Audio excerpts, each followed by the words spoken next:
Hello and good afternoon, everybody. Welcome back to another Meerkat Musings video with your host, Ben, of course, as usual.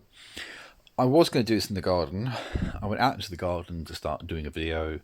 My daughter followed me outside to start playing on her swing, which was quite noisy, as the swing is unfortunately quite noisy. And then she started putting faces at me, which put me right off. So I thought, you know what, better to nip upstairs where it's a bit quieter and do the video up here. So the latest, I guess, big news, if you like, is that our Prime Minister Boris Johnson is in hospital, in intensive care, no less, because of the coronavirus. I do wish him a recovery. I don't rate him as Prime Minister at all, or the politician in general, to be honest, but I wouldn't wish anyone harm. So I do hope that he recovers quickly and completely from this. But who knows? I mean, time will tell, of course. He does have, being in the position he's in, access to medical care which is beyond that of the average person. So he should be okay by virtue of that. But this disease does not discriminate. So fingers crossed. Fingers crossed he recovers. But we have to wait and see. Weirdly, for some reason, to go on to a different subject, this morning my body clock decided it was going to be a great idea for me to wake up before, well, it wasn't even 6 a.m. I'm not actually entirely sure when I was awake, but I couldn't get back to sleep again. So about 6:30, ended up getting out of bed and coming downstairs, and I made a start on some of the story stuff that I've been doing, because frankly, otherwise I was going to lie there and stare at the ceiling, which would have been quite boring and far less productive as well, let's face it. So that was weird. Not quite sure why that happened, but there you go. I think actually I do know why it happened. Subconsciously, I was going to get up and ring my local council because we've had some problems with our hot water.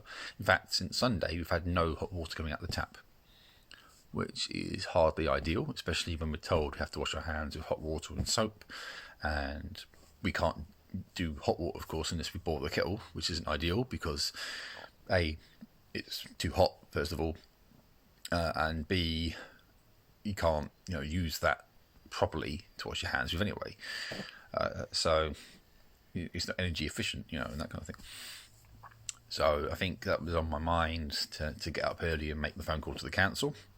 We've actually had this happen before where the hot water's just dropped off.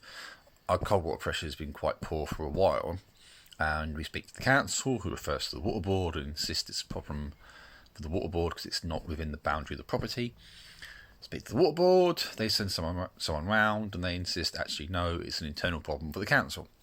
And these two go back and forth, and I'm trapped in the middle, and end up thinking, you know what, will someone actually just take ownership of this and deal with it?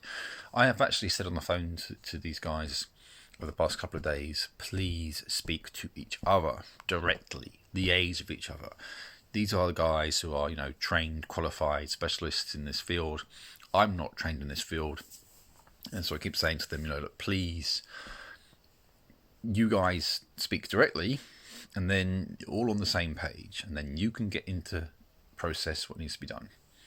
Because I can't tell the water board what needs to be done on the basis of what the council says, because I'm going to read out that message and I'm sure I'll get it garbled somehow. It's you filter a message through multiple people that it gets blurred. But of course, they prefer to all come through me because that's easier for them, which is typical, isn't it? In other news, we cut the front grass this morning. I know, it's a very exciting video, this. And we tied up the front garden, and we're probably going to try and jazz it up a little bit, for lack of a better word. But beyond that, it's just a case of carrying on through this grindy period, I guess, for lack of a better word, and just taking each day as it comes. But it is boring, and you want to get back into a routine. I want to get back into a routine of work and that kind of thing, doing the stuff that I know I'm good at. I'm good at what I do, But I can't do it because of all this poxy virus business. There'll be an end to this at some point. As I've said before, there has to be. But it's a question of when, isn't it? You know, when does this end? Sooner rather than later, but we can't. None of us can, put a guarantee on that, of course. So yeah, that's been me for the past few days and for this morning. Hope you guys are all well. Stay tuned for more videos.